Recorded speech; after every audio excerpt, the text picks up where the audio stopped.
bahwa dia memiliki kepekaan hidup yang selalu berinteraksi atau berelasi dengan Tuhan. Oke, ya. Tetapi kita harusnya bertambah-tambah dan ikut ambil bagian dalam sebuah pelayanan. Oke. Jadi bukan seberapa lamanya dia menjadi ya. orang Kristen, tetapi seberapa banyak kesempatan untuk dia bisa bertumbuh di dalam pengenalan akan Tuhan. Tetapi kalau orang yang memiliki kehidupan yang tidak mau dewasa secara rohani, maka mungkin mereka akan meragukan akan kebenaran firman Tuhan itu. Bertumbuh dalam hal apa? Yaitu bertumbuh dalam hal karakter.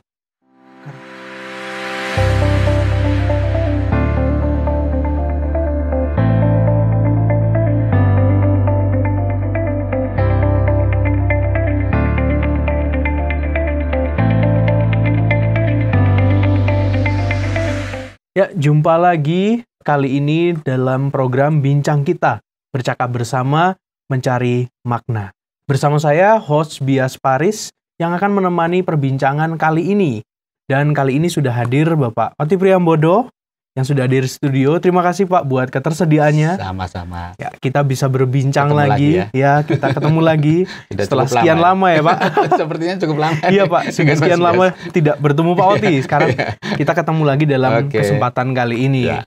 Terima kasih sekali lagi Pak buat waktunya. Dan kali ini kita akan membahas mengenai satu topik nih Pak. Ya. Itu soal kedewasaan rohani. Ya. Nah, sebagai orang percaya nih Pak, kita sama-sama orang Kristen. Nah, kerohanian kita itu juga harus bertumbuh Pak ya. Artinya kerohanian itu adalah sesuatu yang bisa bertumbuh, nggak berhenti di satu titik saja. Nah, kenapa sih Pak penting buat kita itu untuk bisa menjadi lebih dewasa secara rohani? Oke, jadi kedewasaan rohani itu kan sebuah proses yang diharapkan bagi setiap orang percaya ya. Untuk dapat membawanya kepada iman yang kokoh kepada siapa? Kepada Tuhan Yesus. Ya. Nah, setiap orang percaya pasti mengarahkan ke sana kan.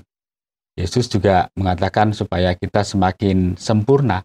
Betul. Ya kan? Betul. Sama seperti Kristus yang sempurna. Ya, sama seperti yang Bapa yang di surga juga adalah sempurna. Jadi itu yang diharapkan. Jadi ada proses untuk sampai kepada sesuatu yang dewasa. Nah, kalau kita berbicara tentang dewasa rohani, ya, itu dewasa rohani juga pengertiannya adalah bahwa dia memiliki kepekaan hidup yang selalu berinteraksi atau berelasi dengan Tuhan. Oke. Paling tidak kita melandasi dulu dengan pengertian tentang dewasa rohani ya. Jadi memiliki kepekaan hidup yang selalu berelasi dengan Tuhan. Nah ini karena kaitannya dengan kehidupan kerohanian ya. Jadi kepekaan yang berelasi dengan Tuhan.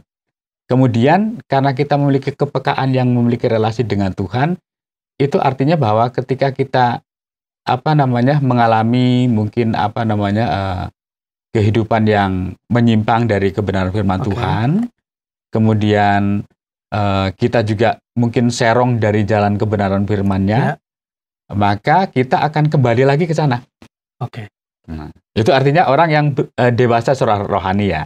Karena dia memahami bahwa dalam hidupnya itu dia itu berada di dalam kendali Tuhan. Nah, kalau tadi pertanyaannya adalah apa pentingnya? Seberapa penting atau apa pentingnya ya? Karena hidup ini itu kan kita diciptakan untuk menjadi saksi. Nah, kalau kita diciptakan untuk menjadi saksi berarti kedewasaan rohani itu merupakan sebuah keharusan. Sebuah keharusan. Betul. Ya, sebuah keharusan ya. Jadi kedewasaan rohani merupakan sebuah kondisi yang harus dialami bagi setiap orang Kristen secara secara terus-menerus. Ya kan? Jadi secara terus-menerus untuk membawanya kepada dampak yang lebih baik lagi. Ya, dampak yang lebih baik atau dampak yang positif. Ya, seperti kalau misalnya kita dalam kehidupan sehari-hari misalnya kita akhirnya bukan menjadi beban dalam kehidupan bergereja. Artinya apa? Kalau kita bergereja artinya kalau menjadi beban ya kita maunya hidupnya dikunjungi terus. Oke, yang enak-enak aja Pak ya. Enak saja. Kita maunya dilayani terus. Iya. Tetapi kita harusnya bertambah-tambah dan ikut ambil bagian dalam sebuah pelayanan. Oke. Itu salah satu contoh. Oke. Bahwa dia memiliki kedewasaan rohani karena dapat menumbuhkan perkembangan gereja atau dapat menumbuhkan iman dan percaya orang percaya juga di sekitar komunitas yang ada. Begitu Mas Bias. Oke. Nah, ini ada orang yang beranggapan seperti ini Pak, bahwa kedewasaan rohani itu bisa dibilang dilihat dari lamanya dia menjadi orang Kristen atau seberapa banyak pelayanan yang dilakukannya. Nah, tapi apakah hal itu bisa menjadi tolak ukur juga bahwa dia sudah dewasa rohaninya, dan sebenarnya bagaimana sih Pak kita bisa mengukur kedewasaan rohani seseorang gitu? Oke. Jadi kalau kita perhatikan ya bahwa berbicara tentang kedewasaan rohani itu tidak bisa dilihat dari tidak bisa dilihat dari seberapa lamanya kita menjadi orang percaya. Oke. Ya. Tapi seberapa banyaknya kita memiliki hidup bertumbuh di dalam Tuhan. Seberapa banyak kita hidup bertumbuh di dalam Tuhan. Artinya hidup bertumbuh itu kan menuju kepada sesuatu yang akhirnya menjadi semakin dewasa. Iya. Ya kan, manusia yang hidup itu kan pasti kan bergerak. Betul. Ya, bergerak pasti bertumbuh. Iya. Setelah bertumbuh dia menghasilkan. Iya. Ya, yang menghasilkan itu kan berarti dampak dari orang yang memiliki kedewasaan secara rohani. Ya kan. Jadi bukan seberapa lamanya dia menjadi orang Kristen, tetapi seberapa banyak kesempatan untuk dia bisa bertumbuh di dalam pengenalan akan Tuhan. Jadi semakin bertumbuh dalam pengenalan akan Tuhan, maka semakin dia juga memiliki kehidupan yang semakin dewasa. Ya karena menjadi tua itu istilahnya pasti ya. Iya, betul. Tetapi menjadi dewasa itu sebuah pilihan. Oke, ya, betul, kayak fisiknya manusia Pak ya. Iya kan? Jadi menjadi tua udah pasti secara fisik ya. Menjadi tua dalam pengertian hitungan untuk menjadi tua itu kan pasti kan? Ya, betul, bertambah tetapi terus. Untuk menjadi dewasa itu kan sebuah pilihan. Betul. Kita mau menjadi dewasa atau menjadi seperti anak kecil itu tergantung dari kita. Iya. Kalau kita masih minum minuman susu, istilahnya kan itu kan masih minuman anak-anak kecil. Ya, tapi kalau sudah makan makanan yang berat keras, itu kan bagian dari orang dewasa. Betul. Seperti itu Mas Bias. Ya, itu kayaknya ada sebuah ayat Pak ya yang mengatakan seperti itu. Kalau dewasa berarti makanan-makanan yang keras gitu, nggak minum susu terus gitu. Nah, itu tadi kan ciri-ciri bagaimana kita mengukur kedewasaan Pak ya. Berarti salah satunya dia itu bisa bertumbuh dan menghasilkan atau berbuah tadi itu Pak ya. Nah, sekarang sebaliknya nih Pak.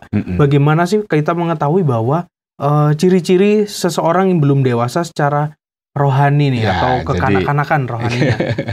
Ya, kalau kita perhatikan orang yang hidup istilahnya tidak dewasa lah secara rohani ya. Yang jelas bahwa mereka adalah menolak atau meragukan firman Tuhan. Meragukan firman Tuhan. Ya. Firman adalah sebuah kekuatan. Iya. Ya kan? Tentang apa? Tentang Allah yang Maha Kuasa, yang di sana kita melihat tentang janji-janjinya. Ya. Ya, ketika kita di dalam Yesus Kristus hidup di dalam memiliki kerinduan untuk dewasa secara rohani, maka tidak ada alasan bagi kita untuk tidak untuk tidak belajar tentang kebenaran firman Tuhan. Oke. Tetapi kalau orang yang memiliki kehidupan yang tidak mau dewasa secara rohani, maka mungkin mereka akan meragukan akan kebenaran firman Tuhan itu. Ya, kalau kita melihat dalam Timotius ya, dalam Timotius disebutkan tentang firman Allah atau Alkitab. Ya. Ya. Alkitab adalah atau kitab suci ya. Itu diilhamkan oleh Allah dan bermanfaat untuk apa? Untuk mengajar, untuk menyatakan kesalahan, untuk memperbaiki kelakuan, dan untuk mendidik orang dalam kebenaran. Ya. Nah, itu dasarnya sehingga seseorang itu akan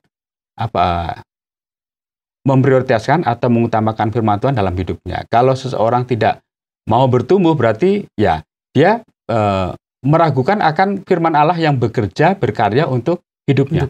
Ya. Nah, kemudian selain meragukan akan firman Allah juga dia memiliki kemalasan, ya, malas untuk belajar tentang firman Tuhan. Oke, malas rohaninya ya, gitu Pak ya. Ya, karena kemalasan itu merupakan apa? Merupakan racun, ya. Ya. Racun yang pada akhirnya akan membunuh kehidupan secara rohani. Ya, ya, kalau kita hidup malas, ya seperti tadi, kalau kita berbicara tentang Alkitab adalah firman Allah, berarti menjadi dasar dalam kehidupan seseorang untuk di mana dia belajar, maka dia akan memahami bagaimana setelah dia belajar, maka dia akan mengetahui tentang kesalahan-kesalahan. Setelah dia mengetahui tentang kesalahan, kemudian dia akan memperbaiki. Ya kan? Setelah memperbaiki, maka dia akan dididik dalam kebenaran. Dan itu dampaknya akan semakin luas. Ya. Begitu Mas Bias. Oke, jadi ada banyak faktor juga Pak yang bisa kita lihat untuk melihat kedewasaan rohani seseorang, atau mungkin melihat kedewasaan rohani dalam diri kita sendiri Pak ya. Karena kan kita coba lihat ke dalam dulu lah sebelum kita melihat ke orang lain ya. Karena jadi, itu penting. Harus istilahnya berbicara ke dalam diri kita sendiri sebelum pada orang lain. Ya, kita lihat diri kita sendiri baru kita bisa lihat ke orang lain. Nah, sekarang ngomong-ngomong soal langkahnya nih Pak. Untuk menjadi dewasa itu sebuah pilihan. Nah, artinya itu adalah sebuah keputusan yang kita ambil. Nah, lalu bagaimana sih Pak langkah yang harus kita lakukan supaya kita menjadi bisa lebih dewasa secara rohani? Ya, langkah untuk menjadi dewasa secara rohani ya tadi, belajar untuk menggali kebenaran firman Tuhan. Ya. Karena kalau kita melihat misalnya pemazmur ya, Daud itu menyebutkan bahwa dia itu memiliki kesukaan adalah firman Tuhan. Dalam Mazmur pasal 1 ya, ayat yang kedua, disebutkan kesukaannya ialah Taurat Tuhan, dan yang merenungkan Taurat itu siang dan malam. Ya, sekali lagi, kita selalu berbicara kembali kepada firman Tuhan. Ya kan? Karena ketika kita belajar dan menggali firman Tuhan, maka kita akan mengetahui apa yang menjadi kelemahan kita, apa yang menjadi kekurangan kita, apa yang menjadi kesalahan kita. Kemudian kita juga berespon, kemudian kita mengakui kesalahan-kesalahan kita. Ketika kita dikoreksi kan, dan itu akan mendidik kita dalam kebenaran. Kemudian langkah untuk menjadi dewasa juga, selain kita menggali kebenaran firman Tuhan, juga kita memiliki hidup dalam doa. Hidup dalam doa. Ya, hidup dalam doa itu sesuatu yang penting. Ya, dalam Lukas pasal yang ke-11 ayat yang ke-1 juga dikatakan, pada suatu kali Yesus sedang berdoa di salah satu tempat. Ketika ia berhenti berdoa, berkatalah seorang dari murid-muridnya kepadanya, Tuhan, ajarkanlah kami berdoa, sama seperti yang diajarkan Yohanes kepada murid-muridnya. Jadi, doa juga diajarkan oleh Tuhan Yesus kepada murid-muridnya dan kepada kita. Jadi, supaya kita juga memiliki hidup bertumbuh atau hidup dewasa, maka kita juga tadi melandaskan diri kepada firman Tuhan. Langkahnya adalah memiliki kesukaan kepada firman Tuhan. Kemudian, hidup dalam doa. Ya. Dan yang berikut adalah bagaimana kita juga belajar untuk membagikan iman kita. Belajar untuk membagikan iman kita kepada orang lain. Ya, mengenai apa? Mengenai firman Tuhan. Ya, kalau kita membaca dalam 2 Timotius pasal yang keempat ayat yang kedua dikatakan, beritakanlah firman, siap sedialah baik atau tidak baik waktunya. Nyatakanlah apa yang salah, tegurlah dan nasihatilah dengan segala kesabaran dan pengajaran. Jadi, belajar untuk membagikan iman dan percaya kita, meyakinkan orang lain akan firman Tuhan. Karena firman Tuhan itu harus diberitakan kepada siapapun, ya, baik atau tidak baik waktunya. Jadi iman dan percaya kita juga ya harus dibagikan kepada orang lain, dan juga belajar untuk hidup dalam ketaatan. Hidup dalam ketaatan. Ya kan? Artinya ini sebenarnya proses dari bagaimana hidup kita itu meyakini firman Tuhan yang merubah kita, ya, yang merubah kita, yang menolong kita, membawa kita hidup akhirnya dalam kebenaran. Dan langkah yang berikutnya adalah pada akhirnya kita menjadi orang yang bertumbuh dalam Kristus. Oke, setelah semua kita lakukan itu Pak ya. Oke. Bertumbuh dalam Kristus. Jadi bertumbuh di dalam di dalam segala hal ke arah Kristus. Oke. Nah, ini kita bisa baca dalam kitab Efesus ya. Dalam kitab Efesus pasal yang keempat ayat yang ke-15, supaya kita bertumbuh di dalam segala hal ke arah Dia, Kristus yang adalah kepala. Nah, bertumbuh dalam hal apa? Yaitu bertumbuh dalam hal karakter. Karakter. Ya kan? Okay. Bertumbuh dalam hal karakter.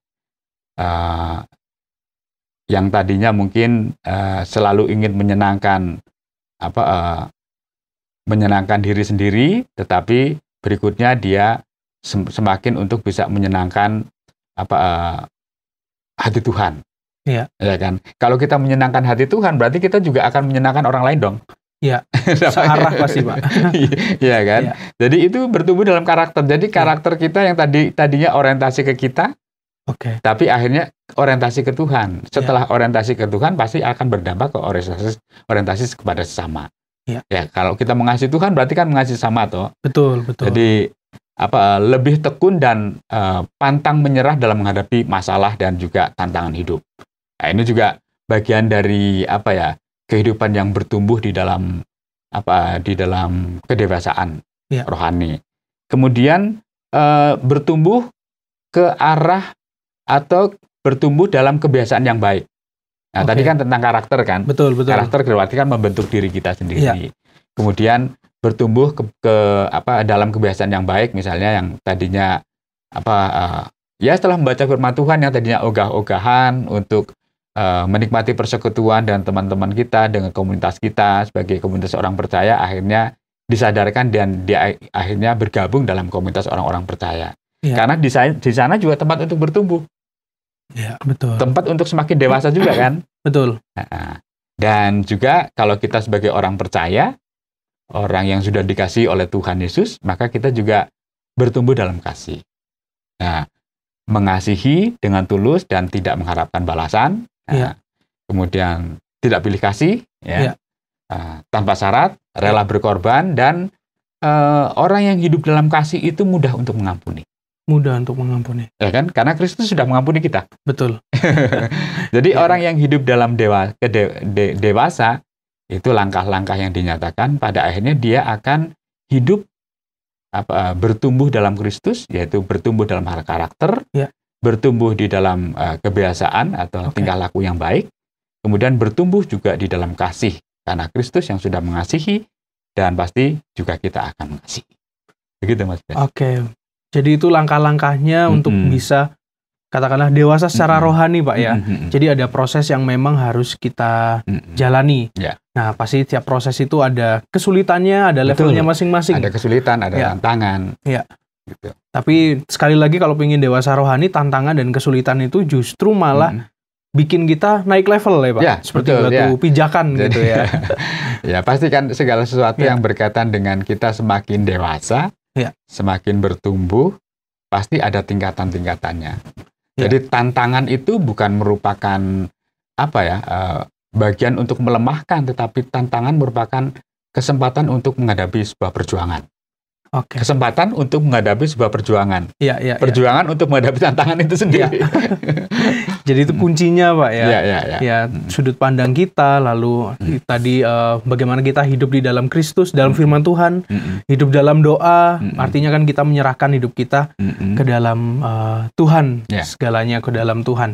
Baik Pak Oti, terima kasih buat waktunya sharing kita pada hari ini.